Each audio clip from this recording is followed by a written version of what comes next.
So in honor of Black History Month, it only felt right to take you guys on an adventure of where I live, the historical African-American neighborhood of Matthew Henson. Hello, my name is Art Hamilton, and I am a lifelong resident of this community, the Matthew Henson Homes. This is the place where as a boy, I grew up in South Phoenix and learned about friendship, learned about family, learned about values. You see, this is the first place that was built in this city specifically for African Americans. Now, African Americans have lived in Phoenix since about 1868, and there were over 100 families by 1920. Now, with the help of Council Member Calvin Good and Father McLaughlin, the priest from St. Pius Church, they came up with a way to build funding for a housing project for the new Matthew Hensons. Now, Matthew Henson's was named after that famous African American explorer who discovered the North Pole.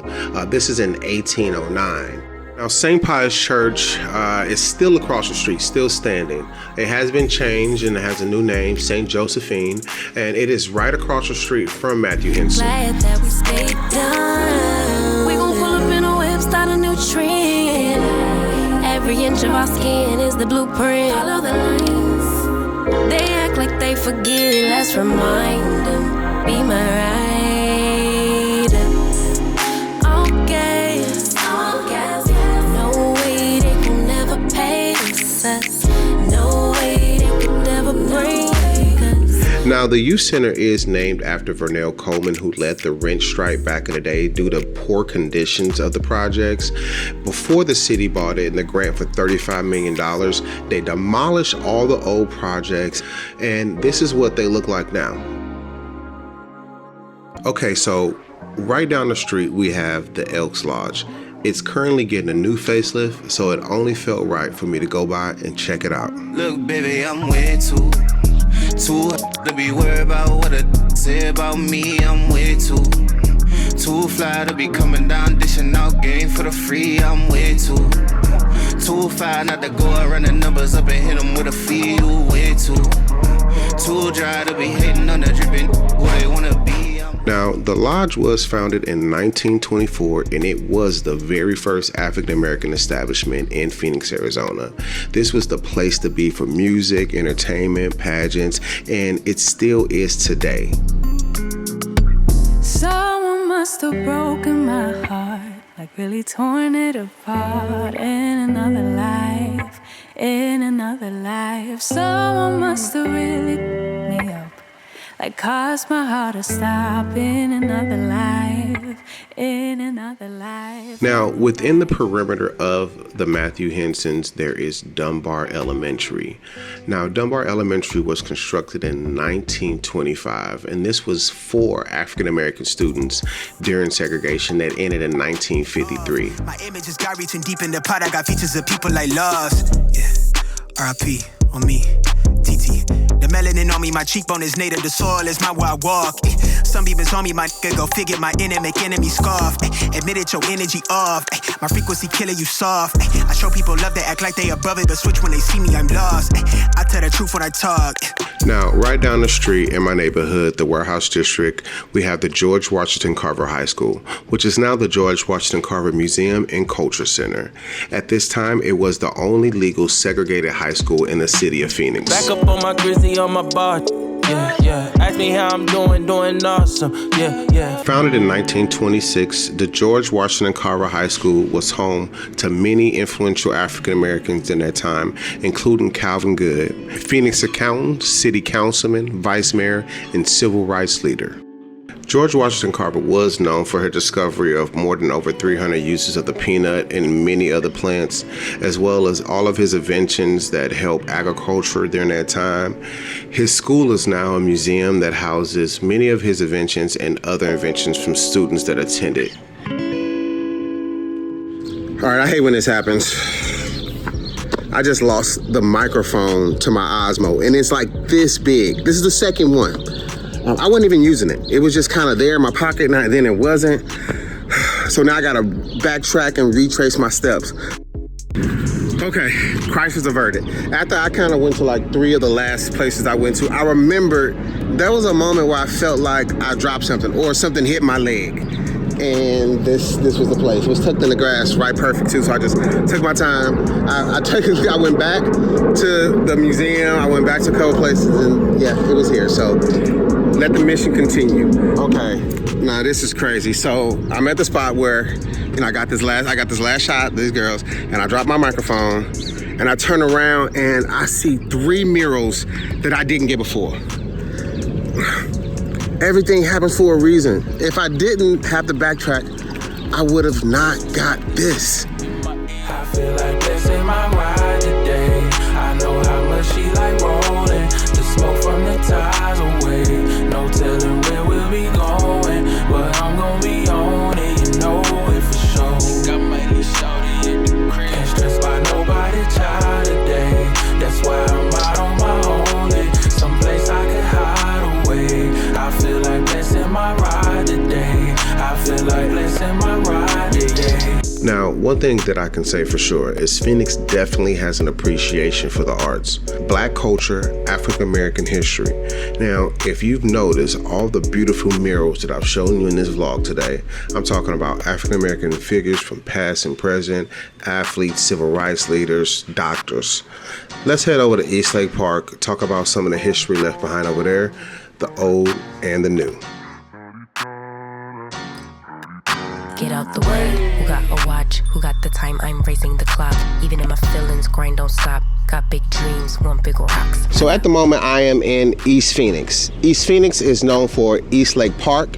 Eastlake Park is a historical African American park. I can say that everyone was welcome, but this is pretty much where African Americans hung out. This is where they lived when they moved to Phoenix, to the area. This is pretty much downtown, but when I look at some of the homes, I can tell they're very historic. Some of these probably were around during that time. Pretty much where I'm standing was the home of Dr. Hackett. This is Dr. Winston Hackett. He was the very first doctor, African American doctor in the state of Arizona. It is right across the street from Eastlake Park. In the park, there's a podium there. From my understanding, there was a lot of speeches that happened there. Very well-known African American civil rights leaders had talks at this podium, including Mr. Calvin Good, and they dedicated that podium to Calvin Good because he lived in the area actually right across the street from the park, and I found his house. It still stands to this day, and it's like a tax place. It's probably what he did back in those days. Again, I tried to do as much research as I possibly could, and I'm barely cracking the surface on what Phoenix, like African American history is, and it's so much. I'm learning so much. I at this point in my life, I really regret like not having studied my history more. Let's get back to it, man. I've been gone for too long, in a faraway land, trying to find my way in, searching for where I belong.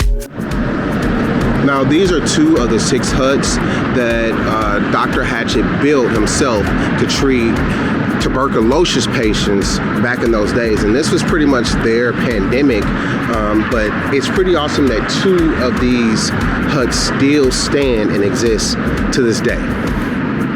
Now, right next door to Dr. Hatchett's like huts stands the Black Theater Troupe. This is where, you know, you can come to this day and see Black actors in theater, and you know, it's just a good fun place. Anyone is welcome. Kick the type of that only winners can. Call me Mr. Itchy in a hand. I been a man, moving like a businessman. Mobbing Dolo, probably canceling our dinner plan. When Martin Luther King came to Phoenix, he actually spoke here at Tanner Chapel. It's right down the street from Eastlake Park. The crazy thing is everything is in vicinity to each other. On the same street or just in blocks from each other. You notice I just hopped on a scooter and just went to all of these places. Right across the street from Tanner Chapel is Mrs. White's Fried Chicken, legendary fried chicken. So today for lunch, we're gonna go in there and have something to eat. It's amazing just to be able to walk in the footsteps of my, ancestors and forefathers that paved the way for me to be able to do the things that I'm doing today. So in honor of that, let's go eat what they was eating. I want to taste what they was tasting back in the day. said you want a bad one. Well, baby, I'm as bad as they come. Said you want a hot one. Yeah, you picked the hottest under the sun. Mrs. White's again, it's right downtown. Chase Field is right behind me. The house is really close. I'm just right in the area, in the vicinity of the neighborhood, and it only makes sense. But I am sad to say that this is my first time trying them. But I can say that I have tried their sister restaurant, which is Lolo's Chicken and Waffles, which is right down the street from the house. We'll go by there and check out the murals and stuff that they have up there as well. But here is some legacy, and I just want to step inside and see what it's all about. You ain't even ready for real. You ain't really ready. Won't be faithful to someone ungrateful. I can't try to make you if you ain't you ain't really ready for real. Okay, so behind me is the Swindle Tourist Inn. This was known as like a safe place for weary travelers that were on the road and they needed a place to stay, kind of like a hotel for African Americans during the time. During segregation, if you were traveling, you didn't have a lot of places to stay. And if you were here, this is where you would stop. And they would give you something to eat, a warm bed, and a roof over your head.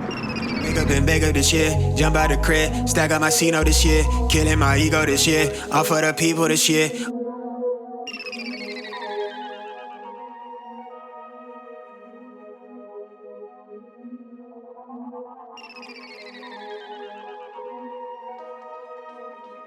So as I'm riding through the city, I have a different appreciation. Every time when I see houses like this, especially in this area that still stand, I feel like there's a reason why they're still here. It could have been the person that lived there, the memories, and I kind of just, I feel myself taken back into time when I see a place like this, and I try to imagine the families and the people that used to live there. Now, this home is fairly old, in an area where everything else is pretty new. So I'm gonna have to do a little digging to figure out who lived here, but it lets me know this place still stands for a reason. It's right across the street from Pilgrim Rest. As well, all the development from the light rail has come down this street. So this house has seen so much different construction. And just for an example, there's a very empty lot right next door to it, where everything else was demolished, except for it. It still stands. So right behind me is Philip Memorial CME. Now I just learned this today. Now CME stands for Colored Methodist Church, and it was home of a lot of famous Black people, a lot of civil rights leaders that lived in this area. Again, I'm still in East Lake Park, so that just lets you know that everything is still in the same vicinity. My best days still a slave to $1 bill. I'm getting paid so bad I ain't dropping out a tip. I'm more thankful and grateful, cause these days ain't a thing promised to say you and I promise to get a whole truth. When I find it, know the ropes and no get loose, but somehow problems always trace you. Gotta face them all before flying. You must embrace the fall, cause it can change tomorrow. Bless them, darling. Whoa, blaze off for homegrown. Good goods coming, post haste, no more prolong. Jeez, I'm trying to get paid at the Currently I'm at Harmon Park. I kind of just stopped here for a moment to kind of gather myself, but it is a good thing because Harmon Park is another one of those parks that Black people kind of came in and congregated, and they were welcome. It's in the neighborhood. This is going to be the West Side Park. East Side Park was the East Lake Park, and this is the West Side Park. This is Harmon Park. Grant Park, you see me there as well. That one's right on Central. So that one probably would be neutral ground because it's right in the middle. But this park is pretty awesome. They have the Boys Club right over here. I hear a lot of great stories from the past of there. This is also where Love learned how to swim this past summer. And we come here a lot to play as well. It's a lot bigger of a park. There's a baseball game going on right now. Kids playing basketball. And that just shows me and kind of just brings back that heritage, the stories, the memories that are made here. Me, myself, and I, self-efficient, I'm too extreme. Took the road, less traveled, them lights, it's all green. Hold up. Yeah. Now, on this journey, I have discovered a lot about my city, but more about myself. Now, I ask myself, what stories would they tell about me when I'm long gone? What legacy would I leave behind? I think now is the time for me to start that legacy. Thought that I'd be healing.